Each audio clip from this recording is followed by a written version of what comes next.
O Eterno, abençoado seja o seu santo nome, para todo sempre, escreveu com a sua mão, Zahor et Yom HaShabbat, Lei Kadishô. Lembra-te do dia de Shabat para santificá-lo. Nós desejamos a todo o povo da Techuvá, que está espalhado sobre os quatro cantos da terra, um Shabat Shalom, um Shabat repleto de paz, segurança e prosperidade, tudo que só o Eterno pode proporcionar para o ser humano. Que vocês possam aproveitar essa maravilha, esse deleite que o Eterno nos dá, o jardim das delícias, literalmente, quando nós chegamos agora no Shabat. Eu sou o Marcos Aurélio e vamos hoje começar o estudo da porção, 14ª porção da Torá, Vaerá. E eu escolhi como tema aqui o contexto histórico, né? O faraó de coração duro. Então, nós vamos ter uma visão um pouco diferente da convencional, uma visão de quem seria o faraó do Êxodo e por que ele teria um coração duro, porque ele teria uma rejeição tão forte à mensagem que Moshe trouxe para ele. É uma visão um pouco diferente da convencional, eu vou frisar bem isso, porque nós observamos que é bastante difundida a visão de que o faraó do Êxodo seria Ramsés II. A gente vê isso em novelas, em filmes, em pregações, né, em sistemas religiosos. A arqueologia fala muito sobre isso. Porém, nós hoje vamos ver uma outra visão. Não quero dizer que a outra está errada e que essa visão que nós vamos apresentar hoje está certa. Nem que a nossa está errada e que a outra está certa. Pelo contrário, é um estudo para que nós possamos ampliar os horizontes de que todos vocês aí, hoje eu peço que vocês abram aí, além do coração e a Santa Torá do Eterno, abram também o seu caderninho e peguem uma caneta para fazer anotações. A gente vai deixar algumas referências para vocês aí, quando finalizarmos o estudo, para que vocês possam pesquisar bastante, possam meditar sobre esse tema e que não tomem isso como 100% da verdade, não. Até porque muito do que nós vamos colocar aqui não se tem ainda uma... Lógico, e até nas versões que dizem que Ramsés II seria o faraó do Êxodo, não se tem 100% de certeza. É o que a gente vai trazer aqui também, alguns detalhes que a gente vai poder pensar um pouco sobre o tema. Não existe consenso, não existe uma verdade absoluta sobre o tema. É isso que a gente vai abordar hoje.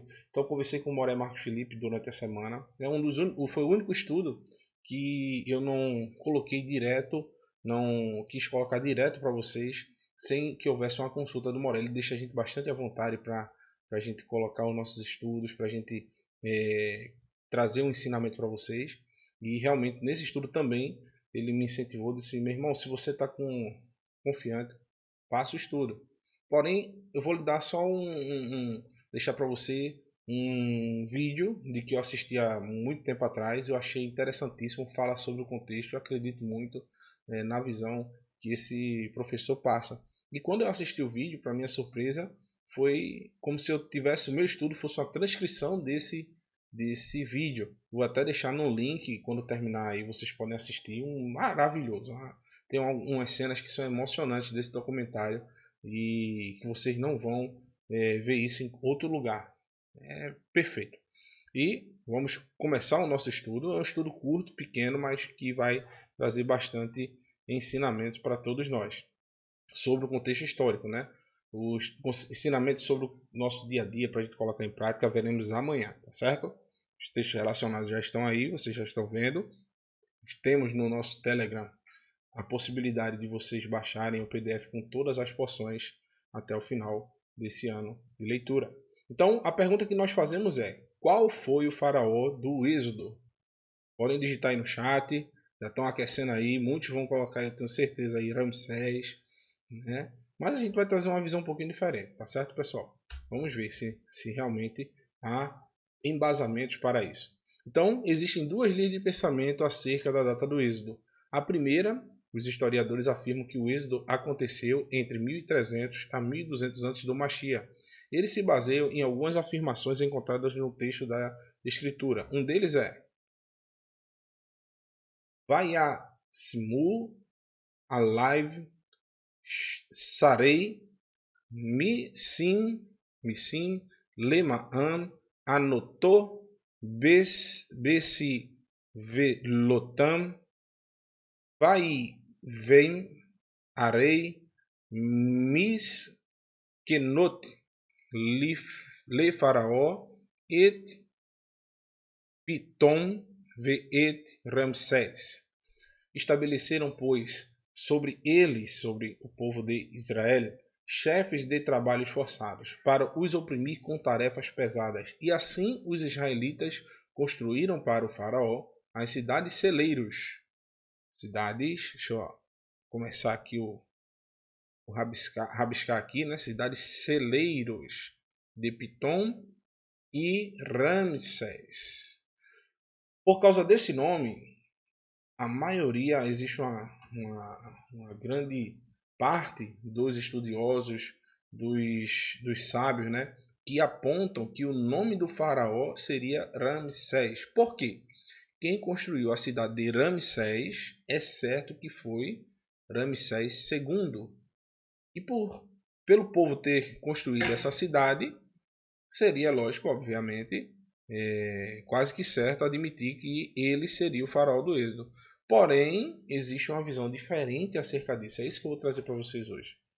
Mas, irmão, você vai fazer malabarismo com o texto? Não, não, pessoal. Vamos ter calma. Vocês vão passo a passo, meate, pouco a pouco, a gente vai observar esse novo ensinamento acerca dessa temática. Essa visão de historiadores, de arqueólogos e egiptólogos. A gente vai observar que existe muita coesão também nessa nova versão, nessa nova visão sobre esse tema, que não é um assunto totalmente fechado. Por quê? O que é que a gente vai ter? Pi-Ramsés, né? ou Per-Ramsés, foi a capital do Baixo Egito durante o reinado de Ramsés II até o fim da 20ª dinastia egípcia. Então, Ramsés II viveu na 18ª dinastia e essa capital egípcia foi capital egípcia até a 20ª dinastia dos faraós egípcios. Porém, existe uma segunda versão, que esse êxodo não ocorreu entre 1300 e 1200 a.C. do Mashiach. Para ser mais exato, entre 1270 a 1200 a.C. do Mashiach. Existe outra versão, que é essa que a gente vai ler agora. Outros historiadores colocam o período do êxodo um pouco antes, por volta de 1450 a 1420 antes do Mashiach, sendo esse período no governo da 18ª dinastia faraônica. Lembre-se, a dinastia faraônica não começou em Ramsés II. Vieram outros faraós antes de Ramsés, da 18ª dinastia, e, se eu não me engano, Ramsés II foi o seu filho, foi o último faraó da 18ª dinastia. Sendo esse período no governo da 18ª dinastia faraônica. Também existem argumentos que utilizam textos bíblicos para embasar seu pensamento. Um dos mais fortes qual é o texto mais forte que essa linha de pensamento utiliza? 1 Reis, Melachim Aleph, capítulo 6, versículo 1. 480 anos depois, preste atenção, que os israelitas saíram do Egito, a gente tem uma base aí, no 4º ano do reinado de Shilomó em Israel, no mês de Ziv, no 2º mês, ele começou a construir o templo de Adonai. Então, são 480 anos depois que o povo saiu do Egito. Agora, qual o detalhe aí, irmãos? Shilomó iniciou seu reinado possivelmente no ano de 1971, antes da Era Comum. 4 anos depois, ele iniciou a construção do templo, ou seja, no ano de 1967. Subtraído os 480 anos, estaríamos no ano 1447. Seria impossível esse êxodo ter acontecido no tempo de Ramsés, no reinado de Ramsés II, porque existem vasta literatura, achados arqueológicos, vastos, né, achados arqueológicos que apontam que Ramsés é um dos faraós que existem mais evidências do seu reinado, a maior evidência dos seus anos, né, de reinado, e quando ele nasceu, quando ele morreu. A sua tumba foi encontrada e está preservada.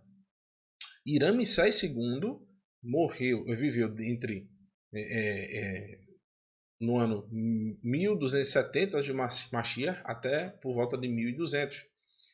Ou seja, dá uma diferença por volta de 200 anos no texto. E muitos historiadores dizem que era impossível ter acontecido um êxodo nesse período. E outro detalhe, nós sabemos que os anos de peregrinação, que começou desde Abraão, somados foram um total de 430 anos.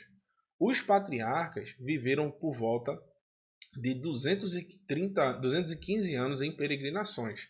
A gente vai ver no estudo, eu acho que é de amanhã de manhã, ou no estudo de amanhã à tarde. Dá 215 anos. Abraão nasceu por volta do ano 2000 antes do Mashiach. Se a gente tirar 215 anos, vai dar aí por volta... Não, 215 foi de... É isso mesmo. De Abraão até que Jacob chegasse lá no Egito. Então, até a morte de Jacob, né, dá por volta de 1700, 1750 antes da Era Comum. Se a gente subtrair esses 1700, vamos colocar 1700 anos. Vamos colocar que as peregrinações do povo deu aí 215 anos até chegarmos até o povo chegar em Mitzrayim. Se a gente subtrair 1700 por 1200, vai dar um hiato de 500 anos. Uma diferença de quase 500 anos entre a morte de Jacob, por volta de 1700 anos antes do Mashiach, e o reino de Ramsés II. Então não bate, não tem como bater essa informação, pelo menos, né? Então, se a gente subtrair 480 anos a partir do momento que Shilomon assumiu o reinado, né? 4 anos depois ele construiu o templo. Ou seja, dessa idade aqui que foi construído o primeiro templo, menos 480 anos dá o ano 1447. Colocando o êxito no período da 18ª dinastia egípcia, a dinastia que recuperou o reinado do governo Ixo. Esse povo aqui, esse reinado aqui, é crucial para a gente entender o futuro. Por isso que a gente vai mais à frente estudar quem foi o povo Ixo. E existe uma estela de Merneptah. Era um rei, o rei filho de Ramsés II. Cerca de 10 anos depois, ele sai para uma expedição na terra de Canaã e ele consegue vitórias. E ele conta que conseguiu destruir alguns reis. Porém, essa história desse rei que saiu para guerrear e conseguiu algumas vitórias, a gente encontra no livro de Reis. Eu não lembro qual foi o rei, qual é o versículo, posso até colocar depois. Se alguém tiver aí no chat, pode deixar o texto. Que os egípcios vão passar, eles pedem só para passar na terra de Israel e eles dizem: não, vocês não vão passar não.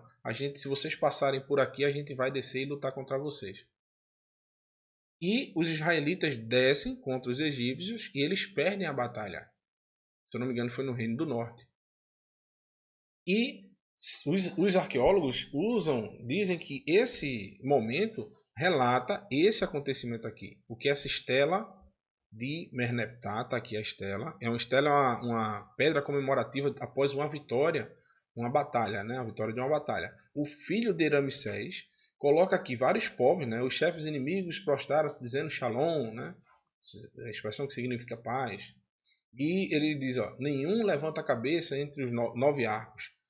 Tisneu, que são os líbios, está derrotado. Hati, aqui o texto entre parênteses, né, entre colchetes, provavelmente são os hititas, né? Residente da Palestina não existe, tá, pessoal? Isso aqui são os historiadores que colocam a referência. Lógico, a gente sabe que Palestina foi criado muito depois desses textos aí, por volta de pelo imperador Adriano, se eu não me engano. E o termo na realidade deveria ser a terra de Canaã, mas ele coloca a Palestina para situar a nossa mente ao que é a região lá de Eretz Israel nos dias de hoje. Mas a gente sabe que é a terra de Canaã. Está em paz. Canaã está despojada de toda a maldade. Tanto é que está entre colchetes aqui, né? Está despojada de toda a maldade. Ascalão foi conquistada, Gaza foi tomada, Lenoão também ficou como não tivesse existido. Israel está destruído ou devastado e sua semente não existe mais. Ele fala, lógico, das pessoas que lutaram contra ele naquela região. Eu não lembro qual foi a cidade fortificada. Eu acho que até o Moré Marcos Felipe fez um vídeo sobre isso. Não sei se foi ele. Fez um vídeo que mostra esse ataque dos egípcios a essa cidade fortificada, que era crucial para que se atacasse a cidade principalmente de Jerusalém, destruir primeiramente essa cidade. Então, qual o detalhe? Se esse rei, filho de Ramsés II, já considerava Israel uma nação logo 10 anos após a morte do seu pai, como é que isso poderia ter acontecido se o povo de Israel estava no deserto? Eles passaram 40 anos no deserto. Como é que eles já tinham se estabelecido na terra de Canaã? Como é que ele já virou um povo diante desse faraó? E esse faraó já lutou contra eles, se a Torá não relata isso. Então não tem como, aos olhos de alguns desses estudiosos, o êxodo ter acontecido através de Ramsés. Ramsés ser o faraó do êxodo. Então, continuando, né? Então, como é que a gente pode encaixar, né? Que aquele texto que a gente viu em Shemot, capítulo 1, versículo 8, que fala que o povo construiu a cidade de Ramsés. Como é que a gente pode encaixar isso? Esse é o primeiro questionamento que a gente deve fazer. Como encaixar uma cidade que foi construída 200 anos depois do suposto período do êxodo, em 1450, por volta disso, se Ramsés foi construída em cerca de 1250 depois do Mashiach, antes do Mashiach. 200 anos de diferença quase. Que é justamente o que os pensadores, os arqueólogos e eruditos que são mais tendentes a aceitar a primeira versão, que Ramsés seria o faraó do êxodo, acredita. É o que a gente vai estudar. Então, o primeiro detalhe lembra daquele povo que a gente falou um pouquinho antes, a 18ª dinastia que foi destronada, destronou o povo Ixo do poder. Preste atenção. No início do Império Médio, entre o ano 2055 a 1650 a.C., a cidade testemunhou o influxo gradual de povos palestinos. De novo, né? A gente sabe, cananeus, né? A gente vai colocar aqui cananeus, tá certo? Eu não posso mudar esse texto aqui, porque esse texto eu estou retirando de um dos livros que eu acabei estudando, tá certo? Eu não posso mudar. Eu vou colocar aqui e vou explicar a vocês, tá bom? E tornou-se a capital Ixa por volta de 1530 a.C. da Era Comum, saqueado pelo faraó Armoses. Na realidade existe um H aqui, certo? Armoses, ou que é conhecido também como Tutmoses. Os faraós, pessoal, às vezes tinham 5, 6 nomes. Eles colocavam conforme o deus que eles serviam estava mais chegado a eles, então ele mudava até o nome. Então quem paga mais, ele mudava, né? Então, por volta de 1521 a.C. da Era Comum, permaneceu obscuro até o advento da 19ª dinastia, cuja a casa era próxima. Perdão, Ramsés era da 19ª dinastia, isso mesmo. Na realidade, isso aqui é um texto meu, tá? Isso aqui sou eu que estou falando. Na realidade, Ramsés reconstruiu a cidade de Avares, colocando posteriormente o nome de Pi-Ramsés. Agora eu estou falando isso de mim mesmo? Não, existem várias referências que falam sobre isso. E tanto que é o que a gente vai ver logo agora. Vou colocar fotos aqui, tá certo? Aqui está Pi-Ramsés. Olha onde ele fica, tá bom? Pi-Ramsés. Ixi, vou circular tudo ali, mas acabei errando aqui. Só um minutinho. Aqui a cidade de Piramicés. Agora, olha a cidade de Avares, onde fica. Exatamente no mesmo local.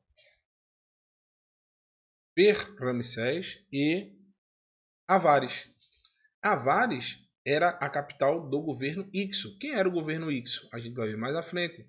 Era um governo de estrangeiros. E Armoses, ou Tutmoses, foi lá e destronou os Ixos, e aquela cidade que era capital do governo Ixo deixou de ser capital e agora virou uma cidade, por incrível que pareça, celeiro.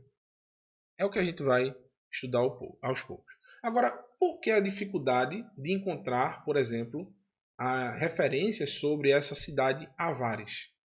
Por que existe tanta dificuldade? Por que existe tanta dificuldade de encontrar Iosef nos textos lá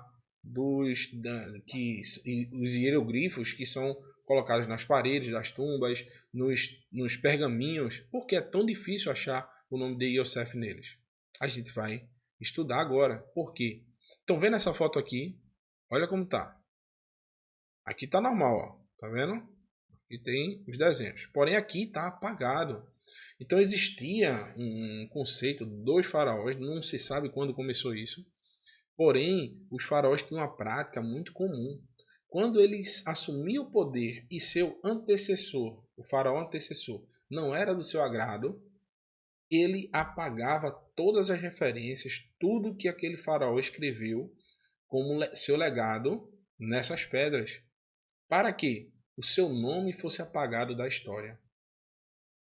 Os egípcios moravam em casas de tijolos de barro, porém os seus túmulos eles faziam de pedra, porque na cultura egípcia, a gente vai estudar isso mais à frente, eles davam muito valor ao mundo dos mortos e esqueciam às vezes do mundo dos vivos, né?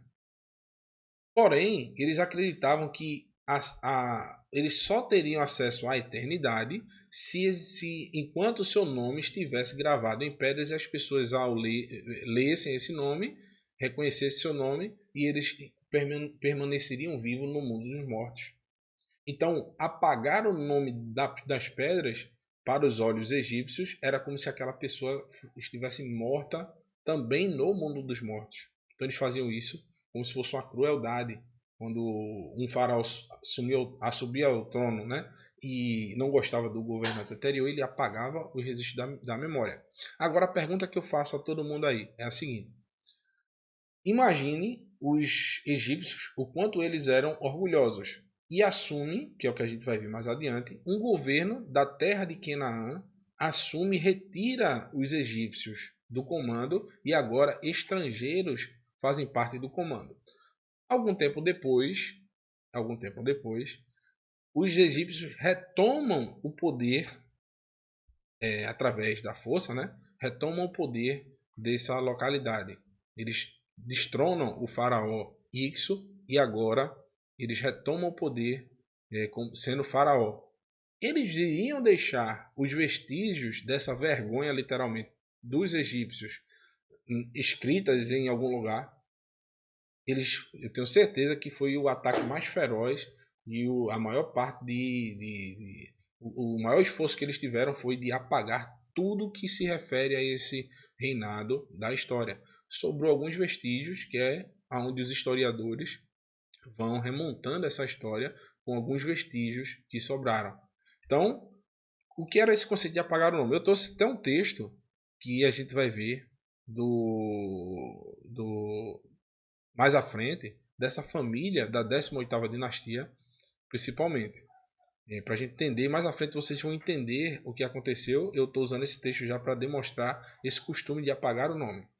Então, os monumentos construídos durante o seu reinado foram atacados, suas estátuas destruídas e todos os locais que registram o seu nome foram apagados. Egiptólogos acreditam que essa atitude foi uma tentativa do novo faraó de obter algum crédito por todo o sucesso que ela alcançou. Não está errado aqui não, tá, pessoal? Joyce Tildesley escreveu em um artigo para a BBC que, ao remover todas as referências óbvias à sua corregente, Harmoses ou Tutmoses III poderia associar o seu reinado ao dela e dela a seu próprio nome. E ele então se tornaria o maior faraó do Egito. Ou seja, ele apagou o nome do reinado antecessor e colocou histórias que aquelas construções foram dele. Como ele pegou o reinado de uma mulher, literalmente, que a gente vai ver o nome mais à frente. Eu vou até dizer aqui, já está aqui, ó, Hatshepsut, o nome dela. A sua tia. Ele pegou o reinado da sua tia, a mulher faraó. Uma mulher faraó, presta atenção, viu? Poder que ela tinha, né? Essa mulher forte, uma mulher que foi uma das maiores construtoras do Egito, por incrível que pareça. Não venceu tantas batalhas, não venceu batalhas em guerra, né? Mas ela foi uma grande construtora. Ele apagou os nomes que existiam de suas obras e colocou como se ele houvesse construído. Então ele se tornaria um dos maiores faraós do Egito, Tutmoses III, porque ele foi um grande faraó e ganhou várias guerras através da sua força para o Egito. Então, aliado à força que ele tinha nas guerras, mais as construções, ele seria com certeza um dos maiores faraós. Mas foi descoberto depois que as obras na realidade eram da sua irmã. Ele deixou alguns fragmentos escapar. Porém, ele não deixou de ser um grande faraó por causa disso, um dos grandes faraós do Egito, né?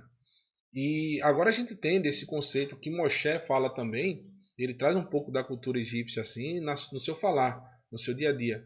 Afinal, ele foi criado na terra de Mitzrayim por mais de 40 anos. Então ele traz um pouco desse conceito quando ele fala para o Eterno. Ele diz, ó, Ve'ata im tisha ha tatam ve'im ein ve'im ein, tá repetido aqui, mecheni na misi fiha asher kataveta. Mas agora eu rogo, perdoa-lhes o pecado.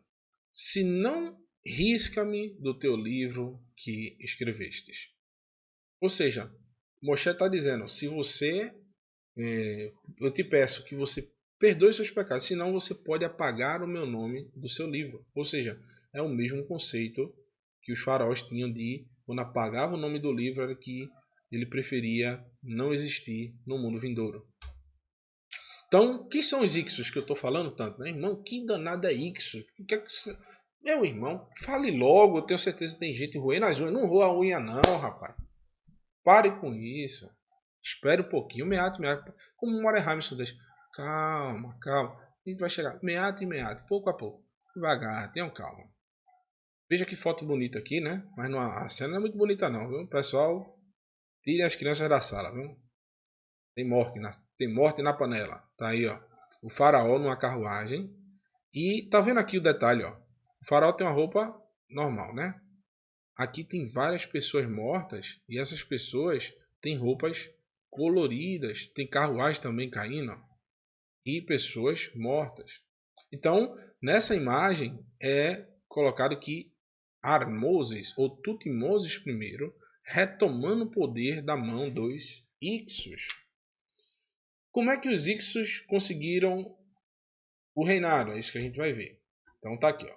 Os Ixos, que quer dizer, né, em egípcio, soberanos estrangeiros, foram um povo semita asiático que governou o Egito desde 1638 até 1521, iniciando o segundo período intermediário da história do Antigo Egito. Ao contrário do que antes se pensava, os novos estudos indicam que Ixos não invadiram a região oriental do delta do Nilo durante a 12ª dinastia do Egito, mas que tomaram o poder como dinastia dominante em 1686, numa revolta após várias ondas de migrações anteriores. Ou seja, não houve uma guerra, eles foram aos poucos chegando mais gente, viram a fragilidade do faraó E os estudiosos dizem que eles começaram a construir carruagens. E essas carruagens foram cruciais para quando iniciou-se a revolta, eles conseguiram obter aquela vitória sobre o faraó que defendeu seu cargo, né? Seu reinado, com essas carruagens. Porém, alguns anos depois, essas carruagens se voltaram contra eles. Os egípcios lá do Alto Egito, né, que ficava no sul, quase igual como o pensamento israelita. Quando os egípcios falam Alto Egito é no sul, quando falam Baixo Egito é em cima, no norte.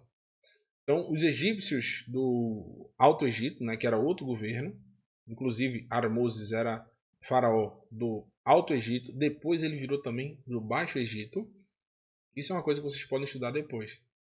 Ele observou essas carruagens e ele mandou fazer. Ele usou as próprias carruagens do faraó, tá vendo aqui, ó? Olha a diferença dos soldados do faraó. Eles usam só uma roupa branca, escudozinho na mão, ó. Tá vendo? E os Ixos estão aqui com as suas carruagens viradas, estão com roupas coloridas e estão mortos aqui no chão, tá vendo? A carruagem virada e as carruagens do faraó estão em pés, tá certo? Então tem essa diferença aí. Tanto que os cavalos do faraó têm essa roupa azul e as dos Ixos não tem nenhuma coberta, né? Roupa não, né? Cavalo usando roupa. Por favor, pessoal, não riam não. Às vezes a gente comete uma gafe, tá certo? Então, quem era o provável faraó da época de Yosef? Provavelmente era um Ixo. Agora a gente vai começar a tentar encaixar alguns pontos da Torá, da história, com o relato dos historiadores. Porque me explique mesmo, pessoal. Os governantes egípcios, eles não tinham nenhum amor para com o estrangeiro. Pelo contrário, eles só queriam a sua subserviência. Eles não tinham nenhum interesse que um estrangeiro assumisse um poder ou que ele subisse em degraus diante do povo de Mitzrayim. Porém, a gente vê o que? Yosef saindo da prisão e indo direto para governar o Egito todo. Como é que um faraó iria, literalmente, colocar um ivrite, um hebreu, um descendente de Shem, que não é participante do governo, não tem a mesma linhagem sanguínea dos egípcios, para governar a sua cidade, governar o seu país? Tem jeito e maneira. E a gente vai analisar isso profundamente. O que seria mais fácil? Um governante, como a gente viu que os Ixos eram descendentes da terra de Canaã, eles eram semitas, eles estavam ali de gaiato no navio, literalmente.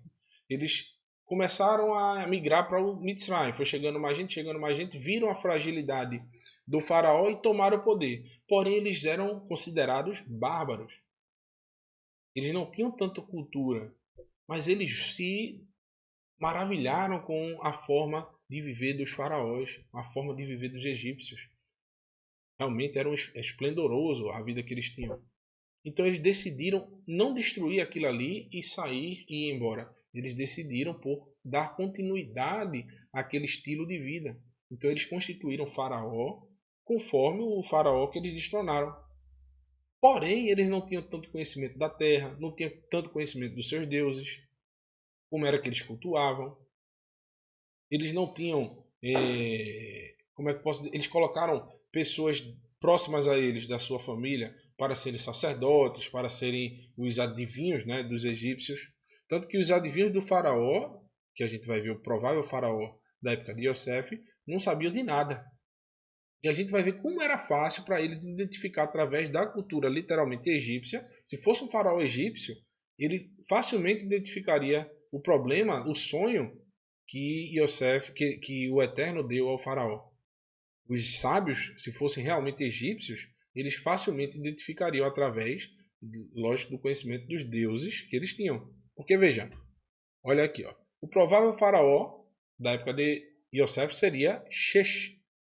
Foi um faraó do Egito durante o segundo período intermediário.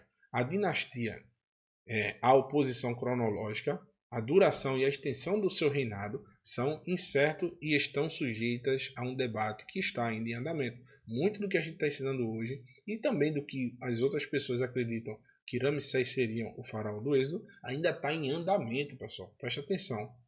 Aqui é um sinete, né, escrito com o nome de Xesh, tá certo?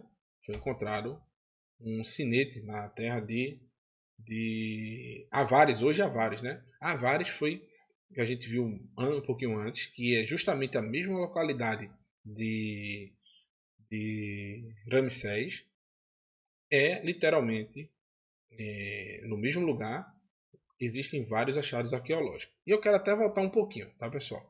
Quero voltar um pouquinho para isso aqui, para explicar a vocês o detalhe. Qual é o detalhe? Ramsés foi construída por cima de Avares, tá certo? Qual é o detalhe? Avares, que estava sob os escombros de Ramsés, Avares, ela só foi descoberta agora, por volta de 1960, no ano de 1960.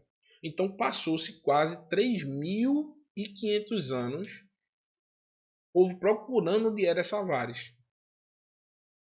Porém, agora foi descoberta. Então, existem duas linhas de pensamento, tá certo?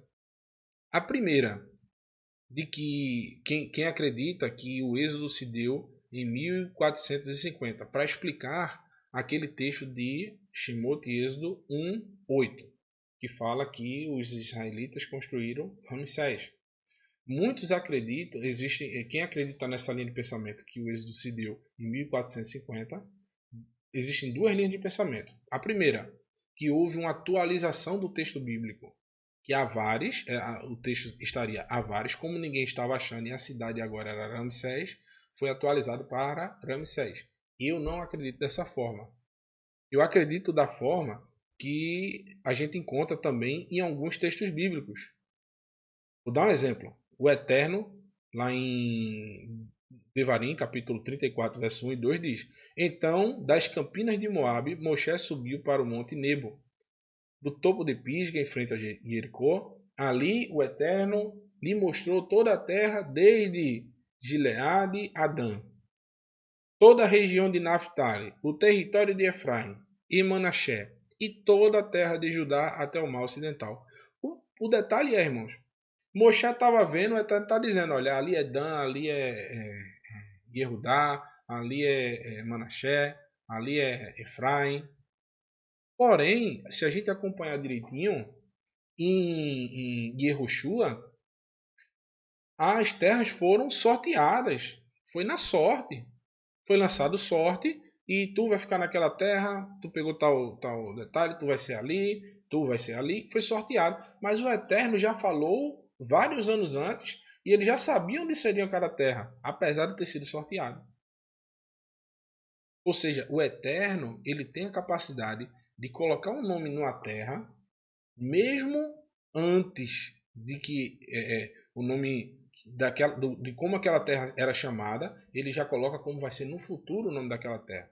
Então, como a gente sabe que Avares foi construída, Ramsés foi construída por cima de Avares e Avares passou 3.500 anos esquecida, para que os historiadores em si, para que o povo soubesse que realmente existiu uma cidade naquela localidade e o povo dá uma localização precisa, ele dá o nome já da cidade que viria 200 anos depois. Essa é a visão que eu acho que seja mais próxima da realidade, tá certo? Então vamos para frente.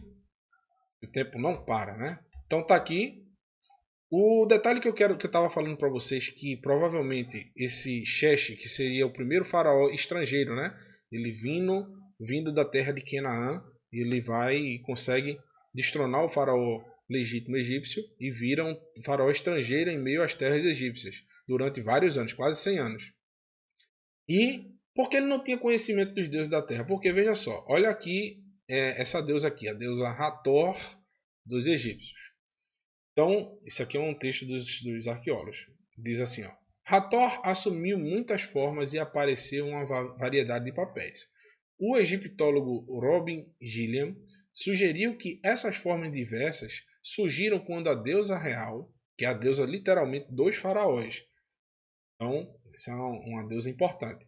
Padronada pela corte do Reino Antigo, observou muitas deusas locais que eram veneradas pela população comum, que foram então tratadas com suas manifestações. Ou seja, tinha o Egito era igual à Grécia, irmão. Deus era boia. Então tinha tanto Deus ali que falava sobre fertilidade que ele disse, não, isso aí são manifestações da deusa Hathor. Então tudo era Hathor, tá certo? Continuando.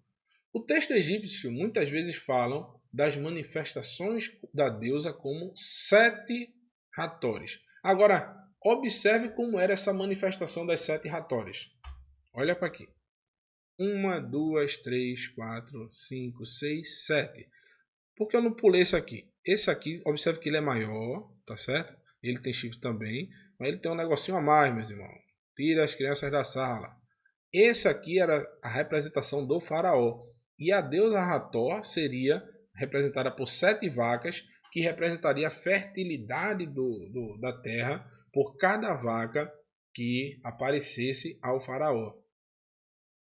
Então, para um faraó egípcio, esse sonho que o Eterno deu seria muito fácil ele identificar se ele conhecesse as divindades egípcias. Por isso que muitos acreditam também que esse faraó Xerxes, ele não tinha conhecimento, o faraó da época de Yosef era o faraó Ixo, tá certo? Continuando. Está aqui uma imagem, né, um homem chamado Abishar de Hyksos. Fazia parte de uma delegação estrangeira descrita em uma pintura na tumba de Amenhotep II, por volta de 1900 a.C. da Era Comum. Este é um dos primeiros usos conhecidos do termo Ixos, ou seja, 1900 antes da Era Comum. Depois começaram a apagar. Olha, observa aqui, ó, ele tem uma barbinha, tá vendo, pessoal? Ele usa barba e a sua roupa é colorida, como a gente viu naquela imagem de Tutmoses derrotando lá os Ixos, e eles usavam também roupas coloridas. Embora os Ixos tenham sido os primeiros estrangeiros a governar o Antigo Egito, os registros escritos de seu reinado são escassos, porque, a gente já viu anteriormente, os egípcios apagavam tudo que era concernente a reinados que eles não gostavam. Né? Subiu um novo faraó, eles iriam lá e eles destruíam toda a história. Por centenas de anos, a única menção conhecida dos Ixos estava no tomo grego, no Aegyptica, ou História do Egito, escrito por um sacerdote ptolomaico chamado Menetô, que viveu no início do século III e que narrou o governo dos faraós. Houve uma menção desse homem sobre os governos dos faraós. Está aqui outra imagem, tá? A pintura na tumba do comandante chamado Amenhotep II, no século XIX antes da Era Comum. É isso mesmo. Observa aqui, ó. Todo mundo de barbinha, tá vendo? Barbinha, roupa colorida, barbinha. Aqui os egípcios, ó, com roupa branca e uma peruca. Rapaz, essa peruca não é muito bonita não. Meus irmãos, professor Raimerson, professor Renato de Pires, não coloca essas perucas não. Não vai ficar bom não, viu? Fica assim mesmo, tá bom. Vocês já estão na nice aí, já estão legal, tá certo? Por favor, meus irmãos. Eu já estou ficando aqui um pouquinho na frente, estou passando os produtos para ver se não cai. Então, em Bereshit, em Shemot, Êxodo 1:8, diz o seguinte: Vaiakam Meler Hadash, um novo rei, né? Al Mitzrayim, sobre o Egito. Asher, que esse Asher também não está aqui. Lo Yadá, não conhecia. Et Yosef, não conhecia Yosef. Então subiu no trono do Egito, um novo rei, que nada, Yadá, não conhecia nada acerca de Yosef. Quem seria esse rei? Aquele que a gente viu que destruiu os Ixos, o governo estrangeiro, o governo semita que governou os Ixos. Esse tinha aversão ao povo, estrangeiro.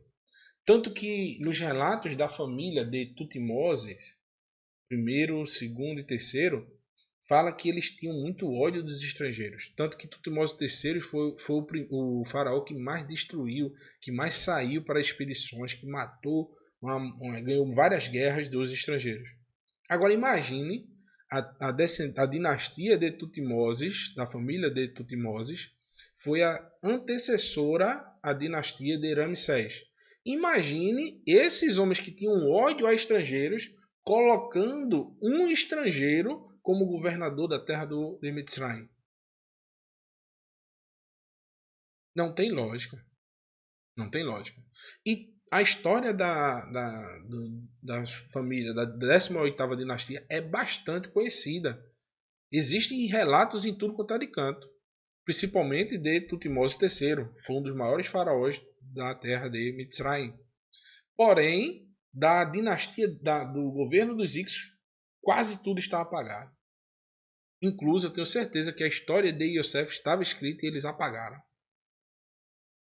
Então, a gente pode encaixar muito bem a aceitação, a facilidade que houve do faraó Ixo em colocar Yosef como um regente, um governador, porque ele também era estrangeiro. Ele não tinha tanto conhecimento da terra. Por isso que ele diz, olha, onde nós vamos achar por aqui, entre nosso meio, lógico, uma pessoa que tenha tanto conhecimento como este homem, que identificou a situação aí. Então coloque ele mesmo, que é mais fácil. Para eles estavam ali a passeio, né? Já os faraós das dinastias egípcias teriam muita resistência em colocar um estrangeiro para governar sua terra. E a dinastia que se encaixaria, preste atenção, como que colocaria Yosef como regente da terra de Mitzrayim, seria uma dinastia que perseguiu bastante os estrangeiros. Tá certo, pessoal? Continuando. Então, vamos até essa família, 18ª dinastia faraônica. Ahmose Tutmoses, o faraó que não conhecia Yosef. Então, a família do faraó do Êxodo, a gente vai apresentar ela para vocês agora. Tutmoses, olha o nome aqui, Moses, olha que interessante. Estão vendo aqui, pessoal? Como é que Moshe se chama? Moses, Moshe. É o mesmo nome. Alguns colocam com I e outros historiadores colocam com E. Eu não entendo de egípcio, então estou colocando referências aqui. Eu estou copiando e colando e lendo para vocês, tá certo? Então não posso mudar o que está escrito, tá bom? Tanto que alguns chamam de Tut, outros chamam de Ra-Moses, tá certo? O máximo que eu faço, às vezes, eu coloco uma barrinha e coloco um nome para que vocês entendam que eu não estou falando de pessoas diferentes, tá certo? Então quando vocês verem o nome Tutmoses ou Ahmose, é a mesma pessoa. Vai mudar o primeiro, o segundo ou o terceiro, tá bom? Então, Tutmoses I foi o faraó que conseguiu unir o Alto e Baixo Egito, recuperando o reinado que foi assumido pelos Ixos, o reinado do Baixo Egito. Esse é o faraó que provavelmente não conhecia Yosef. Como vimos acima, essa era uma prática muito comum dos reis egípcios, e nesse caso principalmente, pois foi uma das maiores vergonhas já conhecidas dos faraós egípcios. Um governo estrangeiro em suas terras. Na realidade, isso aqui é um texto meu, tá? Eu coloquei Tutmoses, que é o que mais aparece. Tutmoses I teve uma filha com sua mulher, que era a sua primeira esposa. Teve também um filho homem, porém era filho com a sua concubina. Ele mesmo colocou o nome de Tutmoses II. Ele colocou o nome do seu filho Tutmoses II, filho com a concubina. Porém, com a sua primeira esposa, ele não teve filho homem. Já a sua filha chamava-se Hatshepsut. Aos 17 anos de idade, ela casou a sua filha com o seu outro filho, da concubina, prática que era normal entre os egípcios. Porém, a história conta que Hatshepsut também não teve filho homem, e sim apenas filhas mulheres. O reinado de Tutmoses durou de 1521 até... Perdão, deixa eu só dar uma olhadinha aqui, para não passar... Acho que eu copiei errado aqui, tá errado. Só um minutinho, tá, pessoal? Até 1493. Beleza? Para não botar a informação errada aqui. Eu vou corrigindo para não passar quando eu fizer o PDF, não passar errado. Totalizando 39 anos de reinado. Beleza? 39 anos de reinado do faraó Tutmoses I. Tá aí já corrigido. Então, ele reinando 39 anos, após ele haver recuperado a dinastia faraônica dos Ixos para os próprios egípcios. Ele conseguiu unificar o Alto e Baixo Egito. Então, ele já era faraó do Baixo Egito, do Alto Egito, tá certo, pessoal? Eu coloquei aqui 1521 foi quando ele tomou o Baixo Egito dos Ixos, mas ele já era faraó antes. Estou colocando o período de dinastia dele, de reinado na terra de Avares, na terra até então conhecida como Avares, tá certo? Continuando. A filha do faraó encontra... Opa, tá errado aqui também. A filha do faraó encontra Yosef. Encontra Moshe. Pronto. Filha do faraó encontra Moshe. Então, o texto aqui da Torá, vou adiantar um pouco mais rápido para que a gente possa ter um estudo rápido, para que você prepare para amanhã, que amanhã eu vou pegar um pouquinho mais puxado, tá certo? Para a gente ter um estudo bastante abrangente aí da Torá. Vou pegar um pouquinho mais cedo e terminar um pouquinho mais tarde, tá bom? Porque esse estudo introdutório deveria estarmos passando, lógico, uma porção da Torá. A gente não está vendo tanto o estudo da Torá literalmente, mas a gente está começando a entender o plano de fundo, para que quando a gente observar os textos, a gente entenda por que, por exemplo, o faraó tem um coração tão duro. Homem, por que tu tem um coração tão duro? A gente está entendendo agora, a gente vai começar a entender agora. Então, Êxodo 2, versículo 5 diz: a filha do faraó descerá ao Nilo para tomar banho, enquanto isso as suas servas andavam pela margem do rio. Nisso viu um cesto entre os juncos e mandou sua criada apanhá-la. Quem era essa filha do faraó? Hatshepsut, segundo esses historiadores. A filha de Tutmoses I seria a filha do faraó que criou Moshe. Ela criou Moshe com toda a cultura e ensinamentos que seriam necessários para que ele, Moshe, viesse a se tornar o faraó. Sendo agora descendente dela, sendo filho dela, porém, como sabemos, Moshe, em tese, era descendente sanguíneo de quem?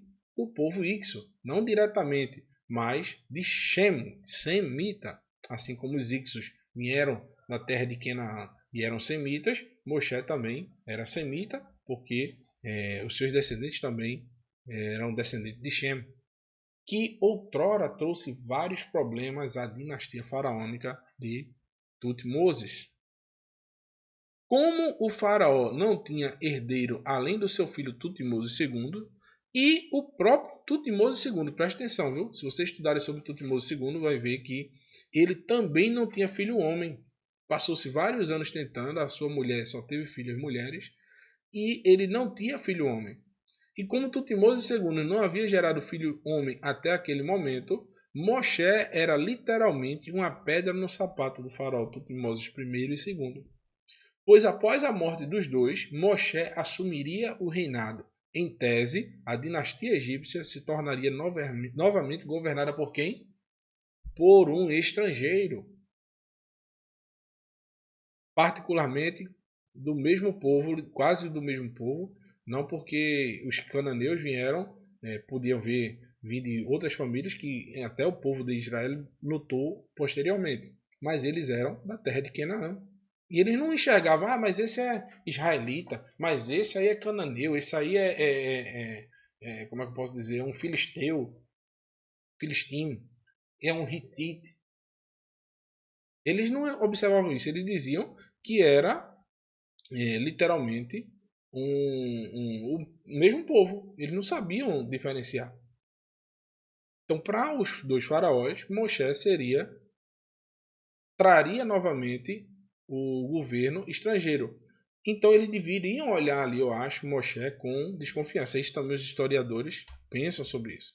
Então, Tutmoses II, a gente está pulando do primeiro Tutmoses, que seria aquele que destronou os Ixos, seria aquele que colocou os israelitas para... vocês não fizeram celeiro, né? O seu antecessor.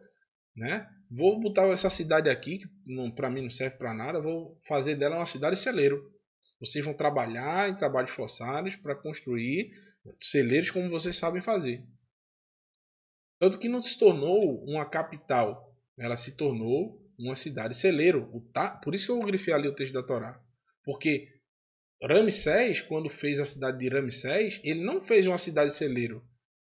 Ele fez uma cidade para a habitação dele. O palácio real foi lá. E não uma cidade celeiro, como a Torá escreve. A Torá escreve cidade celeiro. Imagina um faraó morando numa cidade celeiro junto com a pobraiada ali, o povo pobre. Não existe isso, pessoal. Entenderam? Então, Tutmose II, o faraó que perseguiu Moshe. Então, Tutmose reinou por pouco tempo, cerca de 8 anos, de 8 a 10 anos. Alguns historiadores divergem. Tanto é, irmãos, outra coisa, as datas aqui eu estou colocando estimativas, tá certo? Existem diferenças de historiadores, se vocês forem observar, alguns colocam histórias com 20, 30 anos de diferença. Alguns é muito difícil, tá? Colocar 100 anos de diferença numa história do faraó. Quase impossível, mas geralmente existe uma diferençazinha sempre de 20, 30 anos, às vezes de um historiador para o outro. Mas às vezes eles batem até os mínimos detalhes. Quando existem relatos, achados arqueológicos que datam precisamente um determinado acontecimento. Entendeu? Bem complexo o estudo que é feito. Então, Tutmose reinou por pouco tempo, cerca de 8 anos. Ele casou-se com sua meia-irmã, Hatshepsut, não tendo filho homem com sua esposa. Ele, porém, já próximo da sua morte, cerca de 4 anos antes de morrer, teve um filho com a sua concubina, dando o nome ao seu filho, está dado aqui, deixa eu corrigir também. Peço perdão aos irmãos aí, vão relevando, né?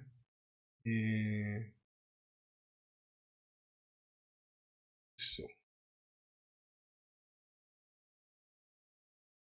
Dando nome ao seu filho de Tutmoses III. Quando seu filho completou 4 anos de idade, o faraó Tutmoses II morreu, deixando assim um reinado para quem? Tutmoses III. Porém, o seu filho tinha apenas quantos anos? 4 anos de idade. Seria impossível essa criança se tornar faraó. Aí então surge a figura de Hatshepsut, a mulher desse faraó, de Tutmoses II. Ela assumiu provisoriamente o reinado até que a criança se tornasse faraó. Isso seria até a criança ter, em média, 10 a 15 anos de idade. Essa média que os egípcios já colocavam ali um faraó. Porém, ela em pouco tempo resolveu que não passaria o reinado para o seu sobrinho, seu afilhado. A Hatshepsut ficou 5 anos reinando provisoriamente. Ela resolveu, através de influência com sacerdotes, assumir o reinado. Posteriormente, ela se tornou faraó por 22 anos, totalizando seu governo, esse governo provisório de 5 anos, mais os 22 que ela ficou, 27 anos de governo. Então, ela foi uma mulher faraó, ela virou faraó literalmente. Ela até fazia as estátuas dela, ela colocava até aquela barbinha, né, postiça, que só os faraós tinham. Então, ela foi uma das maiores construtoras do Egito, considerada também uma das maiores faraó que houve. Ela foi aquela que o irmão, que a gente viu no texto acima, apagou seu nome da história. O irmão não, né? O sobrinho. Por que ele apagou? Ele tinha ódio de Hatshepsut. Então, recapitulando esse slide, imagina a situação: Moshe é descendente de hebreus, semitas, ou seja, já existia na sua pessoa uma certa desconfiança de que ele pudesse se voltar para o povo hebreu. Ele também seria o provável herdeiro do trono, pois ele seria o filho da linhagem real direta. O faraó e a sua primeira esposa, que é Hatshepsut, é filho da primeira esposa. O filho de Hatshepsut, quem é o homem? Moshe. Tem agora um concorrente. Quem é o concorrente que a gente viu? O filho de Tutmoses II. Moshe viveu até cerca de 39 anos, até 40 anos. Não, quando Moshe tinha 40 anos, Tutmoses III tinha acabado de nascer, tinha por volta de 2 anos de idade. A gente vai ver numa tabelinha, já está chegando aí no fim. Quando esse Tutmoses III nasceu, Moshe tinha por volta de 38 anos.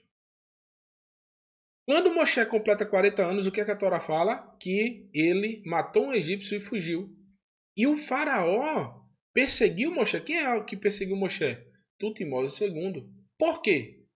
Porque ele passou 38 anos vendo Moshe crescer, vendo Moshe estudar, vendo Moshe se preparar para ser o faraó, e ele não tinha filho homem. E realmente ele estava aceitando aquilo tudo. Porém, ele sendo faraó, ele, depois de um tempo, ele tem um filho com a sua concubina, já no final da sua vida. E quando ele vê que está prestes a morrer, tem agora um filho homem com 3 anos de idade ali. E Moshe, quando ele morresse, quem iria assumir? Era o seu filho novo ou seria Moshe? Seria Moshe. Por isso que quando Moshe mata o egípcio, ele não perdoa Moshe. Ele persegue Moshe e quer matar Moshe para que Moshe não assumisse o reinado do seu filho legítimo de sangue. Agora as coisas começam a se encaixar. E vocês vão observar que os anos, na tabelinha que eu fiz aqui, vão bater quase que certinho. Isso são alguns a gente foi convergindo várias teses de arqueólogos, eu fiz uma tabelinha aqui, porém, como eu disse, há variações de interpretações. Eu estou colocando uma interpretação minha, tá, pessoal? Tá bom? Utilizando, lógico, centenas e centenas de contextos que a gente estudou nesses últimos 3 anos. Estou uns 3 anos estudando isso aí. Estou bem afiado, tá bom? Tanto que quando eu vi alguns errinhos aqui, a gente já vai corrigindo, né? Hatshepsut, a faraó mulher. Hatshepsut governou o Egito entre 1479 a 1458 antes da Era Comum. Alguns grandes egiptólogos e historiadores encaixam o período da faraó Hatshepsut justamente no período do tempo de Moshe. Ela seria a filha do faraó que venceu a batalha contra os Ixos. Então, existem alguns pontos que são interessantes na vida dessa mulher. Como a gente já viu, ela não tinha filhos homens, além de Moshe.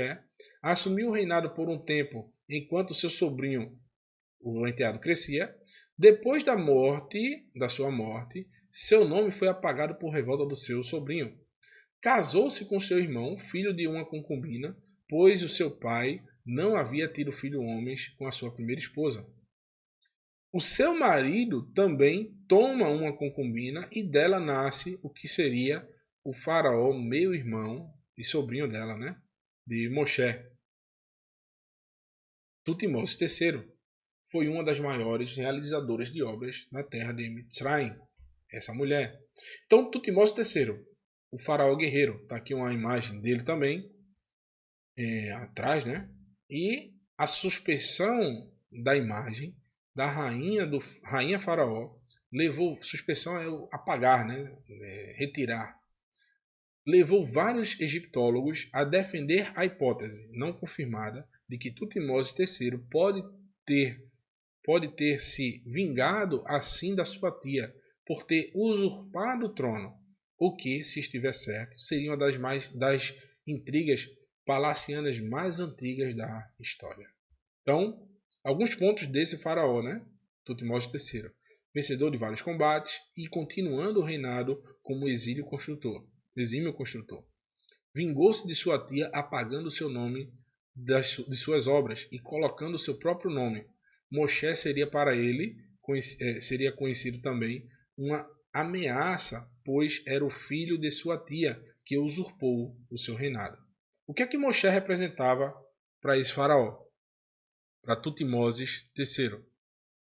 Ele representava tudo aquilo que a sua tia ficou esse tempo todinho, porque Hatshepsut passou 5 anos esperando e depois passou mais 22 anos reinando e não deixou Tutmoses entrar no poder.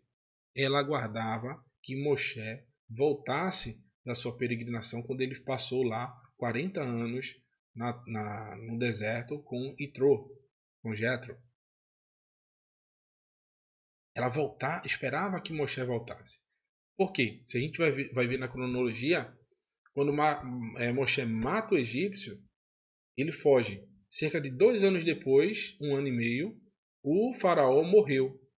O faraó egípcio morreu, o Ramsés II. E Hatshepsut está lá com um governo provisório durante 5 anos, esperando o quê? Que Moshe tornasse para assumir o trono. Posteriormente, ela diz: olha, está demorando muito, eu vou, em vez de eu passar o trono já para o meu filho, eu ainda tenho esperança, eu vou assumir o reinado até que meu filho volte. Isso é uma concepção minha, tá bom, pessoal? Eu acho que bate muito com a história. Ela, em vez de passar o reinado para o seu sobrinho, né, que seria o descendente legítimo, já que Moshe não estaria mais contando como um sucessor do faraó, ela não. Ela espera ainda mais 22 anos até que ela morre. Aí sim, Tutmose III assume o poder e por ódio da sua tia ele vai lá e começa a apagar o nome dela da história. Então, por fim, né, a gente está quase finalizando. Esse Tutmose III seria o faraó de coração duro. Essa é uma reconstrução feita a partir das estátuas de Tutmose III. Tutmose morreu em média com 55 a 60 anos de idade, porém a sua tumba foi encontrada a múmia de uma pessoa com cerca de 20 anos de idade. A tumba de Ramsés está lá, ele está lá. Porém na tumba de Tutmose, Nananina não está lá. Ele não está lá. Que coisa, meus irmãos. Acharam o seu sepulcro, porém quando abriram, a múmia não era dele, era de uma pessoa de 20 anos de idade. E estima-se que ele tinha cerca de 55 anos de idade quando morreu. Eu acho, eu não sei, né? Alguns historiadores ainda não acharam provas, mas possa ser que até que ele tenha morrido nesse período uns 5 anos a menos aí. Tá certo? Existem esses relatos aí. Eu não posso citar, vou trazer para vocês aqui agora. Eu teria que pesquisar muito, porque é muito tempo de estudo. A gente não pode fazer igual a Shilomon, que diz que no muito estudo há muito enfado, né? Não pode acontecer isso. Então, esse em tese é o faraó do Êxodo, o primo de Moshe. Olha o nome dele, Tutmose, Tutmoses, que encontra com aquele que seria o seu maior rival. Ou seja, ele nunca viu, ele pode até ter visto, mas ele não lembrava. Mas chega lá Moshe, depois de todos aqueles anos que ele passou alimentando o ódio que ele tinha pela sua tia por esperar esse homem. E quem chega na frente dele? Moshe. Pedindo o quê? Que tirasse o povo de Mitzrayim da terra de Canaã, da terra do Egito, e levasse para a terra de Canaã. Seria como se fosse uma derrota novamente para ele, que foi um dos maiores faraós que já existiram. Seria como se fosse uma derrota, uma primeira derrota dele. E ele não aceitaria aquilo de jeito maneira. E ele, Moshe, vai encontrar com ele, aquele que seria o seu maior rival, e o mesmo vem com uma mensagem que lhe tiraria o sono. Acostumado a vencer, e principalmente com aversão a tudo que vinha da sua tia, recebe a visita de Moshe. Então, vou ler aqui uma anotação que eu fiz, tá certo? A gente vai ver algumas situações. Provavelmente, né? Porque colocaram um homem no seu sarcófago, uma pessoa de 20 anos de idade. Os sacerdotes, para que não soubessem que o faraó morreu na perseguição aos hebreus, simularam a sua morte e colocaram outra pessoa em seu lugar. Sabemos que o faraó morreu quando entrou no mar de juncos, pois está escrito no Salmo 136, versículo 15. E assim afirma, né? Mas lançou o faraó e o seu exército no mar de juncos. O seu amor dura para sempre. Bendito seja Adonai para todo sempre. É verdade. Também na tumba do faraó, numa parte dos textos, veja o que está escrito na tumba do faraó. As seguintes palavras. As seguintes palavras dizem o seguinte. Vou fazer uma transcrição, né? A leitura de uma transcrição. Olha o que está escrito. Palavras ditas por Horus aos afogados. Aos que mergulham, aos que flutuam sobre a face de Nu, aos que estão no abismo de Duate. Ó, vós que estáis submersos na obscuridade, no abismo cujo as mãos cobre o seu rosto. Ó vós cujos rostos estão mergulhados na Duate. Duate é uma divindade deles. Cujas as espinhas dorsais ficam na inundação. Ó vós que nadais no abismo, flutuando estendido sobre as suas costas, com os rostos voltados para trás. Que haja ar para as vossas almas, para que elas não se asfixiem. Que os vossos braços remem sem estar ocultos, que possais abrir um caminho reto no abismo. Com os vossos pés, sem que os vossos joelhos estejam ocultos. Que possais sair da inundação, que os vossos corpos não cheirem mal pela putrefação, a vossa carne não esteja em decomposição. Tendes o poder sobre a vossa água. Respirais, porque eu tenho decretado. Isso é um texto que está escrito no sarcófago de Ramsés III. Nesse sarcófago estava vazio tinha uma múmia de outra pessoa. Seria uma humilhação enorme que os egípcios não tivessem o corpo do faraó para enterrar. Então, finalizando, a gente está com a tabelinha aqui, que eu fiz um esboço. E aqui está o ano. 1650 a 1610. Sobe ao trono o quê? A 16ª dinastia, os Hyksos. Quem é o faraó? Xerxes. Iosef vira o governador do Egito. De 1521 a 1493, retoma o poder Tutmoses I. Ele retoma o governo egípcio da mão dos Hyksos. O que é que acontece? Quem é ele? Essa é a relação bíblica. O faraó que não conhece quem? Iosef. Por volta, não estou dizendo que essa data exista nem nada. Estou colocando uma suposição, tá? A idade dela bate. A idade é essa mesmo. 510 antes da Era Comum. Hatshepsut teria 18 anos.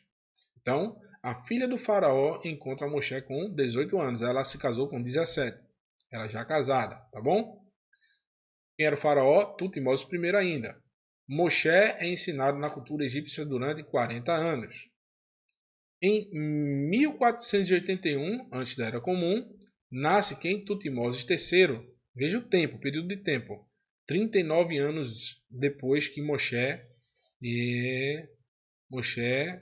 nasceu. Que Moshe passou 39 anos lá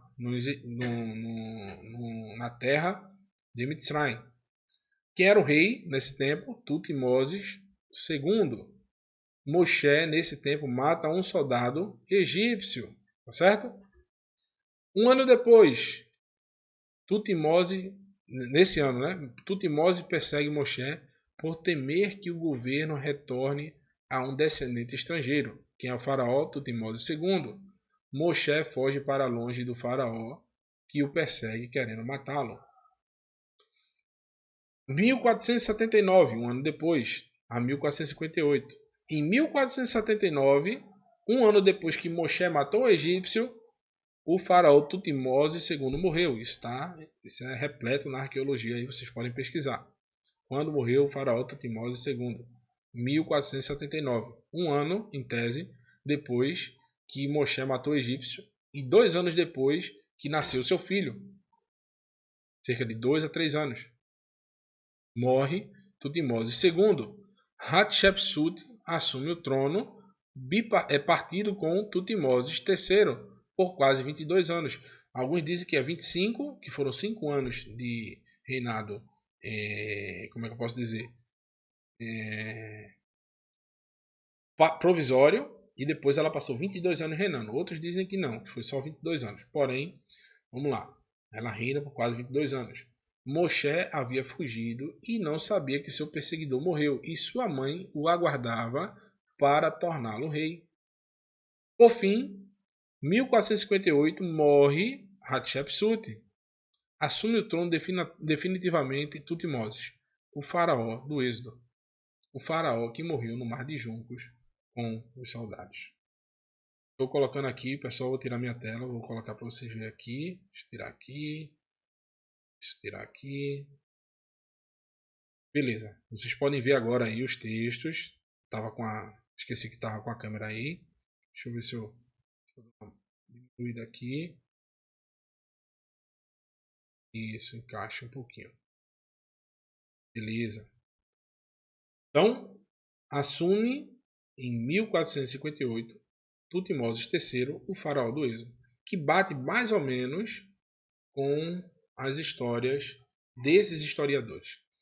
Vou deixar aqui no link o vídeo com o vídeo que o professor Moré Marcos Felipe deixou para mim e eu vou passar para vocês. Então, espero que vocês tenham entendido. Deixem aí perguntas no chat. Amanhã, pela manhã, eu respondo a vocês algumas coisas. Se for algo mais profundo, o Moré Leniel, se ele quisesse colocar à disposição também, tem o perguntas e respostas, vocês podem deixar lá, né? Perguntas sobre esse tema, a gente vai estudando junto aí. E qualquer situação vocês podem expor aí, irmãos. A gente está aqui para estudarmos juntos, tá certo? Bendito seja o Eterno por isso. Eu só tenho a agradecer a vocês por mais um estudo. Amanhã a gente vai ter um estudo, eu vou ver se eu coloco um pouquinho mais cedo. Fiquem atentos aí ao canal. Amanhã eu vou ver se eu coloco um pouquinho antes, por volta de 9h30 eu já começo o estudo, para que às 12 mais ou menos a gente termine. E à tarde, dependendo do que a gente avançar no estudo, eu vejo se a gente começa no horário comum ou se a gente começa um pouquinho mais cedo, tá bom? Vai ter muito assunto para a gente abordar, porque eu perdi um pouco de tempo hoje, mas porém com um bom intuito, para que vocês possam ter um contexto histórico aí do que aconteceu. Então, Shabbat Shalom, vamos agora a Brikat Kohanim com o Moré Haimson, tá certo?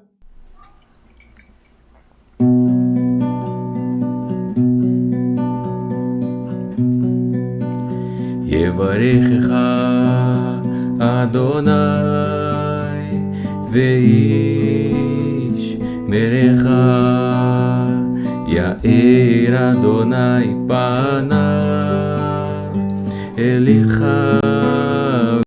ויחוניקה יישא אדוני פניו אליך וישם לך שלום, וישם לך שלום, יברכך אדוני ואיש מרך יאיר אדוני פניו אליך ויחוניקה יישא אדוני פניו אליך ויעשה לך שלום ויעשה לך שלום.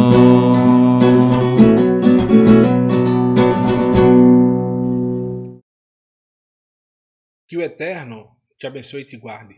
Resplandeça, Adonai, o seu rosto sobre ti e tenha misericórdia de ti. Levante, Adonai, o seu rosto sobre ti e te conceda Shalom, paz, saúde, prosperidade, bem-estar, segurança, alegria e felicidade que vem de Adonai. Bishem Yeshua HaMashiach, em nome de Yeshua HaMashiach.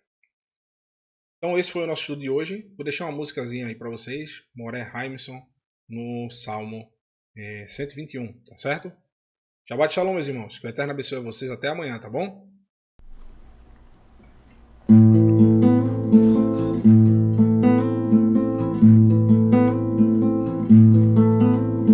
שיר למעלות,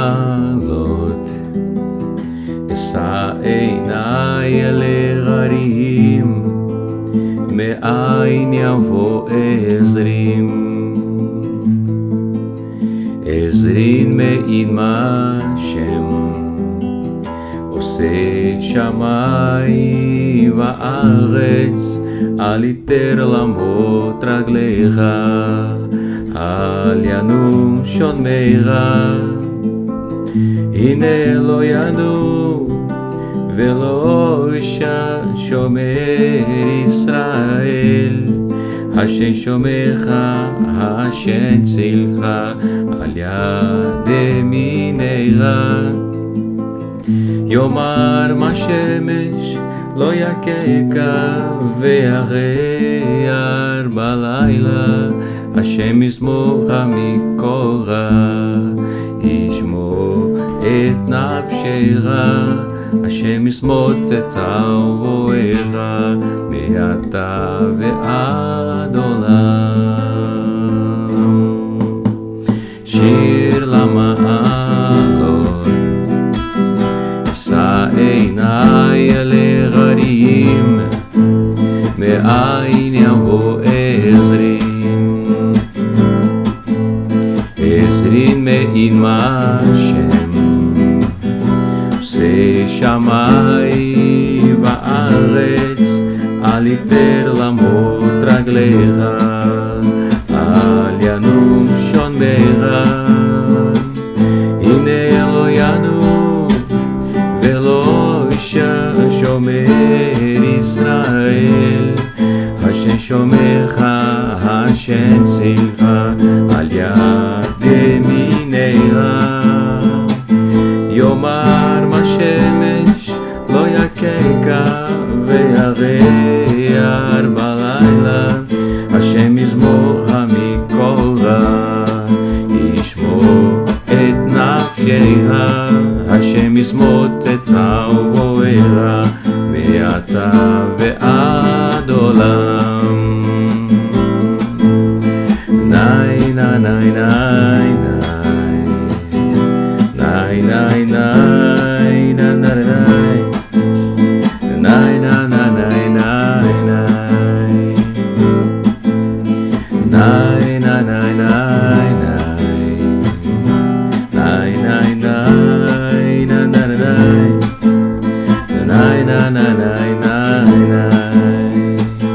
הנה לא ינום ולא שומר ישראל, השם שומרך, השם צילך, על יד ימינך.